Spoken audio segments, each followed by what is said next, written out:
चलिए शुरू करते हैं। अब देखिए पेपर 2 में हम यात्रा शुरू करने वाले हैं। पेपर 1 से पेपर 2 की तरफ बीच बीच में हम लोग जंप करेंगे। जैसे आज पहला जंप करने वाले हैं और आज का जो जंप है उसका नाम है प्रेम मंजूषा।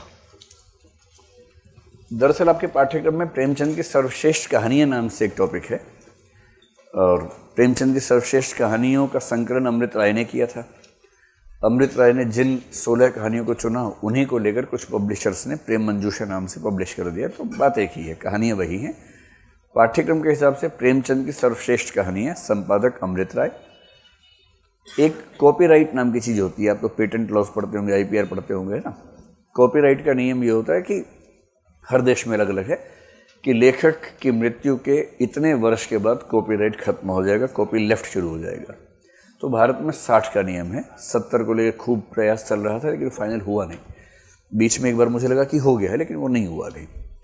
तो प्रेमचंद की मृत्यु 1936 में हुई, यानी कि 1996 के बाद से कॉपी लेफ्ट शुरू हो गया। इसका मतलब प्रेमचंद की किसी भी कहानी या किसी भी उपन्यास को कोई भी छाप सकता है, उसके लिए किसी से परमिशन लेने की ज़रूरत नहीं है। तो अमृत राय ने जो संपादन किया उस संपादन में 16 कहानियों को चुना। संपादन का पर्पज़ ये होता है कि अमृत राय की उम्र तो उतनी नहीं थी, उनके पास वो समय लंबा था, तो उनके नाम से किताब कम से कम चलती रहे।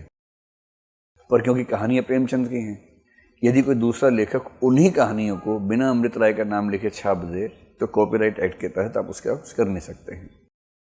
इसे प्रेम मंजूषा जो पुस्तक है दरअसल उन्हीं कहानियों के संकलन का एक नया प्रिंट है। आपको इससे फर्क नहीं पड़ता है कि आपको ये मिले या वो मिले, कहानियाँ 16 पढ़नी है, वो 16 होनी चाहिए, ठीक है। तो परीक्षा में जब लिखेंगे तो प्रेमचंद की सर्वश्रेष्ठ कहानियां लिखेंगे, प्रेम मंजूषा लिखने से बचेंगे। पर किताब आपके हाथ में प्रेम मंजूषा है अभी। अब देखिए पेपर 2 में क्या होता है कि जैसे कहानी की बात कर रहे हैं, अभी तक आपने ये पढ़ा कि कहानी का इतिहास क्या है।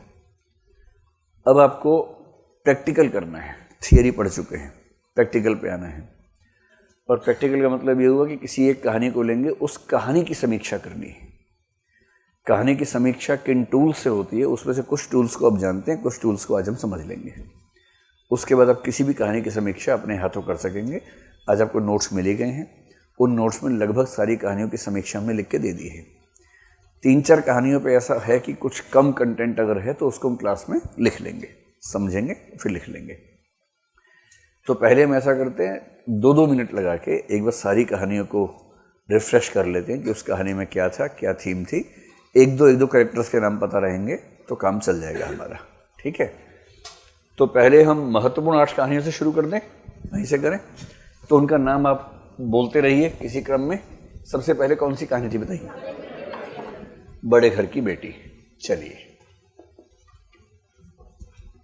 बड़े घर की बेटी शुरुआती दौर की कहानी है, 1910 की कहानी है। और उस समय प्रेमचंद थोड़े से आदर्शवाद के मिजाज में ज़्यादा थे। संयुक्त परिवार में विश्वास महात्मा गांधी का भी खूब था, प्रेमचंद का भी खूब था। और भारतीय ग्राम व्यवस्था में जो भी रहेगा उसका हो भी जाएगा, कम से कम पुरुषों का तो हो ही जाएगा। आपकी राय में संयुक्त परिवार अच्छी बात है कि बुरी बात है? अच्छी बात है, बहुत अच्छी बात है। तो वो लड़के हाथ खड़ा करें जो चाहते हैं कि विवाह के बाद भी उनका परिवार संयुक्त रहे, उनकी ऐसी इच्छा है, हाथ खड़ा करें। बहुत बढ़िया। अब वो लड़कियां हाथ खड़ा करें जो चाहती हैं कि उनकी शादी हो तो वो संयुक्त परिवार में बहू बनकर जाएं।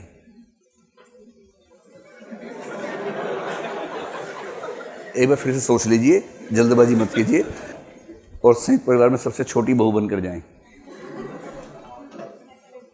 ऐसा नहीं हो सकता। क्यों? हो तो सकता है। अच्छा, सोचा नहीं है ऐसा, सोचा नहीं। तो लड़के ने हाथ तो खड़ा कर लिया, पर अंदर ही अंदर लग तो रहा होगा कि यार एक कल ही ठीक है, पता नहीं 3-3 तो सास मिल जाएंगी, बहुत बड़ा परिवार हुआ तो।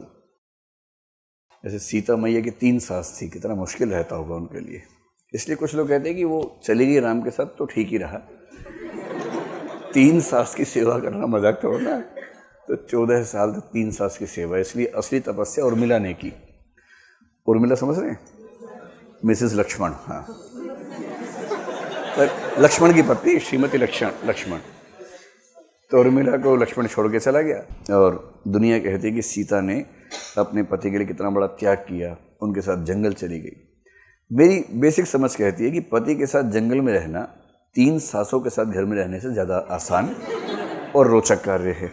और इसका फैसला आप ही लोग बताइए ना, जो लड़की हैं, अगर जीवन में कभी ऐसा हो जाए, 2 ऑप्शन मिलें, या तो पति के साथ 14 साल जंगल, या 3 सासों के साथ अपने घर में रहना है, तो क्या पसंद करेंगे आप लोग? जंगल। सब जंगल बोल रहे हैं। इसका मतलब असली संकट किसने झेला? उर्मिला ने झेला, सीता की तुलना में ज़्यादा। इस बात पर निगाह पहली बार पड़ी महावीर प्रसाद द्विवेदी की, और महावीर प्रसाद द्विवेदी ने प्रेरित किया अपने एक मित्र कवि को, जिनका नाम था मैथिली शरण गुप्त। और मैथिली शरण गुप्त ने साकेत नाम का एक महाकाव्य लिखा, जिसमें 9वां सर्ग, पूरा का पूरा एक सर्ग लिखा उर्मिला के बारे में। और इस पर यूपीएससी ने इसी 2018 में सवाल पूछा है, इसी पर पूछा है कि मैथिली शरण गुप्त ने कैसे इतिहास की उपेक्षित महिलाओं को वो स्थान दिया जो स्थान उनको मिलना चाहिए था। उर्मिला को दिया, यशोधरा को दिया, विष्णुप्रिया को दिया, सबको दिया। बुद्ध इतने महान हो गए जबकि घर छोड़ के भागे थे, पत्नी और बेटे को छोड़ के भाग गया आधी रात को, पत्नी पर किसने ध्यान ही नहीं दिया। तो यशोधरा कितनी महान थी, उस पर मैथिली शरण गुप्त ने लिखा, और बड़ा अच्छा लिखा। और उर्मिला पर तो इतना अच्छा लिखा है, वो बेचारी विरह में इतनी परेशान है, उसका पति चला गया है इतना दूर। तो हिंदी साहित्य की बहुत प्रसिद्ध पंक्ति है, सजनी रोता है मेरा गान, प्रिय तक नहीं पहुंच पाती है उसकी कोई तान। ये जो पंक्ति है बड़ी केंद्रीय पंक्ति है, जो उर्मिला कह रही है। बहरहाल, तो अब एक एक कहानी लेके 2-2 मिनट में उसकी थीम याद करते हैं। पढ़ा तो है ही आपने, तो कोई दिक्कत होगी नहीं आपको, ठीक है। बड़े घर की बेटी में जो कैरेक्टर्स हैं, उन कैरेक्टर्स में एक तो है बेनी माधव सिंह, आप याद कर पा रहे हैं? बेनी माधव सिंह के हुए 2 बेटे, एक हुआ श्रीकंठ सिंह और दूसरा हुआ लाल बिहारी सिंह। लाल था कि हरा था? लाल बिहारी सिंह, ठीक है। फिर श्रीकंठ सिंह की शादी हो गई एक लड़की आनंदी से। आप सोचेंगे बराबर का निशान क्यों लगा दिया? एंथ्रोपोलॉजी में ना परिवार का ट्री ऐसे दिखाते हैं, बराबर का मतलब पति पत्नी, ठीक है, और ऊपर से नीचे आने का मतलब संतानें हैं। तो आनंदी है, बड़े घर से आई है। श्रीकंठ सिंह चाहते हैं कि संयुक्त परिवार हमेशा बना रहे, अपना ही नहीं सबका बना रहे। वो दूसरे घरों में भी जाके बीच बचाव करते हैं, सबके संयुक्त परिवार की संयुक्तता की रक्षा करते हैं। लाल बिहारी सिंह वैसे ही देवर जैसे भारत में अक्सर पाए जाते हैं, थोड़ा बदतमीज टाइप का आदमी है, और भाभी से लड़ता झगड़ता है। और एक बार आनंदी क्योंकि बड़े घर से आई है, तो उसको मतलब खर्चा करने में थोड़ा हाथ खुला हुआ है। जब आप यही समस्या पढ़ेंगे एक दुनिया समानांतर में, टूटना कहानी में देखिएगा कि पति और पत्नी का अलग अलग आर्थिक वर्ग से होने से क्या होता है। उनका परिवार टूट ही गया है, क्योंकि लड़की ऐसे घर से आई है जहां पर्दे भी प्रेस करके टांगे जाते हैं, और लड़का उस घर से है जो अपनी पतलून को पलंग के पीछे नीचे बिछा के सुबह उठता है तो प्रेस मिल जाती है उसको। वो उस परिवार से है। लड़की के घर में पर्दे खरीदे जाते हैं, लड़के के घर में फटी हुई चादरें पर्दे बन जाती हैं। तो इतना बैकग्राउंड का अंतराल है। लड़की assistant commissioner of income tax की बेटी है, लड़का बेचारा गांव के गरीब घर का लड़का है। पढ़ने में अच्छा था, लड़की लट्टू हो गई उसके ऊपर। शादी करनी है यानी लड़की ने लड़के को भगाया, लड़के ने लड़की को नहीं भगाया, लड़की ने लड़के को भगाया और शादी हो गई। और लोग जलते थे कि सबसे सुंदर लड़की उसकी पत्नी हो गई, सब जलते थे, लेकिन अंदर ही अंदर ये भी जल रहा था क्योंकि मैच नहीं हो रहा था। और अंत में फिर एक तात्कालिक कारण, जैसे होता ना कि बहुत समय से स्थितियां बन रही थी किंतु सूअर की चर्बी ने 1857 का विद्रोह करवा दिया, ठीक ऐसे ही बहुत दिनों से परिस्थितियां बन रही थी किंतु एक वाक्य नायक का ऐसा था जिसने पत्नी यानी कि लीना को पति यानी किशोर से अलग ही कर दिया। 8 साल अलग रहे। उसके बाद पत्नी थोड़ा झुकी, एक लाइन की चिट्ठी भेजी सिर्फ, can't be forget the past, कि हम अतीत को भूल नहीं सकते। और किशोर ने जवाब ही नहीं दिया, मामला खत्म। इसको बोलते हैं टूटना। पढ़िएगा, हिल जाएंगे एकदम पूरी तरह से, पर ट्रेनिंग अच्छी मिल जाएगी। इतनी ईगो रखेंगे तो यही होगा जिंदगी में, ईगो फीगो से कुछ नहीं होता है।